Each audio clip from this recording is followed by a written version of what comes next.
Hi guys, it's Sophie. So I hope you guys are all well. I just have two slight disclaimers before we jump straight in. The first of which is that my laptop is currently going in for repairs, so just be aware that if I do vanish for a little bit, I've not completely gone away, it's just that I might not be able to give you the stuff that I'm filming. And the second is that I put on my Twitter that things have been a little bit up and down for me just over the last week or so. I am bouncing back, I'm doing just fine, but it just might take me a little bit of time just to get back into it, so bear with me. So a fair amount of the books that I've read that were fiction this month I have already reviewed because I was doing my man bookering. So what I'll do is I'll just show you those first just for the sake of completeness, and then if you want further information I'll link all the reviews down below for you. So the first one is A Cup of Rage by Raduan, A Whole Life by Robert Seethaler, The Vegetarian by Han Kang, A General Theory of Oblivion by Eduardo Agualusa, and Death by Water by Kenzaburo. So if you're interested in finding out any more about any of those five books, then feel free. Should have some of my ramblings on there somewhere for you. So now moving on to books that are fiction that you haven't already heard me natter about. The first one of those is Albert Camus' The Outsider, or The Stranger, or The Foreigner, depending on how you want to translate it from the original French. So this is an absolutely tiny little book, little modern classic, and it's one that, as I said before, I've heard a lot of people go on about to me, and I just wanted to see what's going on really. So it is a story about a man whose mother dies essentially at the beginning of this book, and it's about a crime, and it's about how those two things play in. I don't want to say too much because it's such a short book, there's really such a short message to it, but it's about empathy and sympathy and compassion, and how personal compassion and empathy and feelings being expressed can be interpreted by society, so how our peers see the way that we react to personal tragedy. That's kind of gives you some idea of what the sort of novella's about, but if you are interested then it's so short. I mean, I read it in like an hour and a half, so if you're interested I would say pick it up, it's quite an easy one. And the next one is a short story collection, and it's The Girl in the Flammable Skirt by Aimee.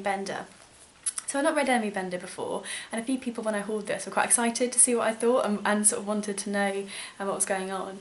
They're really great, I really enjoyed these short stories. Each one I was sort of really into as a story in itself, which was great. Although I would say that I've not remembered all that many of them. There are a few that stood out to me. There's one about a girl who, well, two girls, one has an ice hand and one has a fire hand, and they're sort of driven by their differences. And it's just like a little world, like I just totally believe it. The style is relatively realistic but with sort of fantastical elements, and I really enjoyed that because I think it made it so that I could sort of jump straight into the story and accept the majority of the world and just be playing around with the element that was odd or twisted. So for example, there's a story in here called Marzipan, which is about a family who, when they go to hospital to have this new baby, instead of having a baby they have their grandmother. So their mother births their grandmother again and brings her home. And the story's about the grandmother trying to eat the marzipan from her funeral cake. So it's that odd element, because you can totally imagine having grandma around for dinner wanting to eat some cake, but the fact that grandma's dead and has been reborn by the mother is the thing that you're playing with. So that was great fun. I would really recommend this one, and I am going to be picking up another one of her work. I don't know whether I'll go for her other short story collection or whether I'll go for The Peculiar Sadness of Lemon Cake if it's a longer work, but I really enjoyed it. It was a great, interesting little style. And the next one I have is The Wallcreeper by Nell Zink. So you guys saw that I hauled another one by the same author. Oh, what was it called? Oh, I don't know what it's called. Mislaid. Yeah, and one of my subscribers had said, this book is beautiful and there's another one that's even more beautiful, and I was like, oh yes, so it is. And I bought it and I read it, just completely on a whim, and isn't it beautiful? I quite liked it. It was a bit weird. I liked it more than I thought I was going to from the Goodreads reviews, but maybe it was just plays into my sort of odd view of relationships and of romance. But essentially the storyline is this quite unconventional marriage in which it's a sort of an open relationship, so the partners are able to go out and just sleep with whoever they want as long as they recognise that the husband and wife are there for husband and wifing, and other people can be there just for some sex for an evening or just good company and a chat.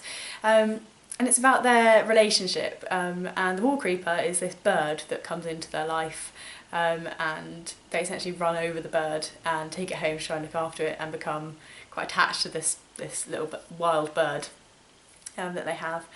So really it's exploring their relationship and all the sort of oddities in this openness of it, their relationship sort of to these other people as well.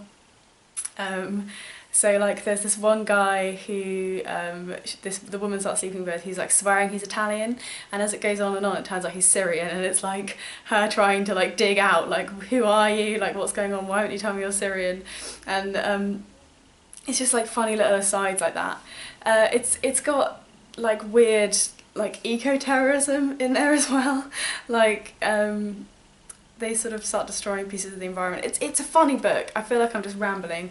It's funny and it's kind of around relationships and people and Europe. So if you are interested in any of those things, then I would say do give it a read. It's got sort of 3.5 stars in general on Goodreads, but I quite liked it. I thought it was perfectly readable and perfectly funny.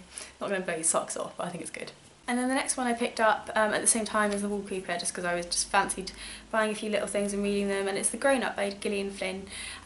So I've read all of the stuff she's put out so far, but it's the only one I own. I read the other ones on my Kindle when I was abroad. I've downloaded them all at once. And it's a tiny short story that's been lengthened essentially into a novella. I really wasn't all that enamoured with this one. I think her writing's really readable, and I think you can happily pass the time. This is the kind of book that I would like want to give to someone if they had like a short train journey or waiting at the airport or something, and they'd happily ignore the fact they were waiting for something. But it's a bit of a boring story. It's certainly been told before. It's a haunted house story with creepy teenagers, and even though it's got a few of her little, twists in there, it just felt completely flat to me. So I wouldn't recommend it if you are going to go buy it for yourself and you're really excited for it. But if you just want to waste some time, it will do that for you. So there you go. And then another one that unfortunately I wasn't so enamoured with was YT by Alexey Nikitin. Nikitin? Sounds like nicotine. This one was really kindly sent to me by the publisher, by Melville House, for review, because I'd seen about it on a Book Olive's channel and she DNF'd it and didn't like it, and I thought the premise sounded so intriguing, about these bored radiophysicists who begin this sort of fantasy war game, and the KGB gets rather cross. I thought it sounded fantastic, and I think the concept is fantastic, and it could have been so good. And part of me thinks, is this book so good but only in Russian, or is this just not quite there? Because something about it fell flat, something about it took a really brilliant idea and didn't deliver it as it could have been done. It felt distant, and I don't know, it felt a little empty almost, and part of me wonders if that is in the translation, which is unfortunate. But I can't recommend this to you despite how strongly I feel about the premise, because something felt wrong about it and I don't quite know what it was. I didn't feel as though there was any sense of urgency when I was reading it, so as the events are unfolding, it becomes quite serious quite quick, and it should sort of be impacting on these people's lives. I mean, one person completely throws away their whole life that they have been living and immigrates to another country to move this on. But it felt no more important than just getting a bill in the post. It just sort of felt a bit boring, and that was a real shame. So unfortunately I can't recommend this. If you do speak or read Russian and you found this in your country, tell me, is it good in Russian, or am I just being nice? Is it just not as good as I'd hoped? Okay, and the last book, because we need to stop on a high point. Child of God by Cormac McCarthy. Okay, so House of Leaves, my favourite book since I read it when I was 18, when I was at uni.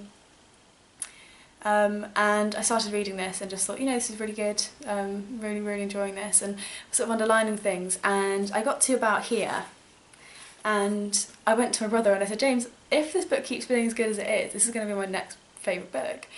And he sort of looked at me like, that's a strong thing to say so early on, but it is. I absolutely love it. I'm going to spend some time properly talking about this when I do my video on Cormac McCarthy in general. But just for now, I want to give you just a little bit of an overview about it. So it's a story of an outcast. It's a story of a man who is excluded and separate from society, partly by dint of circumstance and partly by his own making. And it's about his devolution into violence and into animalistic desire, and ultimately into his sort of becoming less than human. And it's so beautifully done. It was atmospheric. I could not put it down. The prose, some people might find it overly sort of purple. Some people would say that. I can definitely see that. For me, I adore it. I could chew on it. It's amazing. I'll read you just a couple things because I underlined, as I say, so much. But I just want to give you some kind of idea. The hardwood trees on the mountain subsided into yellow and flame into ultimate nakedness. An early winter fell. A cold wind sucked among the black and barren branches. Alone in the empty shell of a house, the squatter watched through the moat-bone glass, a rim shard of bone-coloured moon come cradling up over the black balsams on the ridge. The ink trees of facile hand sketched against the paler dark of the winter heavens. So for me it's just like the imagery is so gorgeous, and the words like a rim shard of bone-coloured moon. I love stuff like that. Like, I live for writing like that. And it's just packed. It's packed full of it. I'll try and find you another piece just so you can get another one. So like a spray of small birds came out of the snowfall and passed like wind-blown leaves into the silence. Like that, and then it also has like at the end of that same sentence, let's just find that again. Yeah, so I'll finish this sentence for you because it's the simplicity of it with that. So the full section is, a spray of small birds came out of the snowfall and passed like wind-blown leaves into the silence. Ballard crouched on his heels with a rifle between his knees. He asked the snow to fall faster, and it did. Like, it's kind of giving me like goosebumps now. I don't know quite why I love it so much, but I absolutely adored this. So I would really highly recommend it. I'm going to wax lyrical about it in my next video, but I just wanted to share some of the love for you now, seeing as the last two weren't overly positive. So these are nice colours. Hey, look at that, isn't that bright? These are the fiction books that I have read in the month of May. So as I say, I feel like it's been unproductive just because how many small ones are there? Look at me, going for the easy options. But yeah, great fun. So I really hope you've enjoyed this video, and I hope I've been coherent in some of what I've said. As I've said, apologies, I'm a little bit all over the place at the moment, but I'll see you very shortly in my non-fiction / other May wrap up. Alright, bye bye.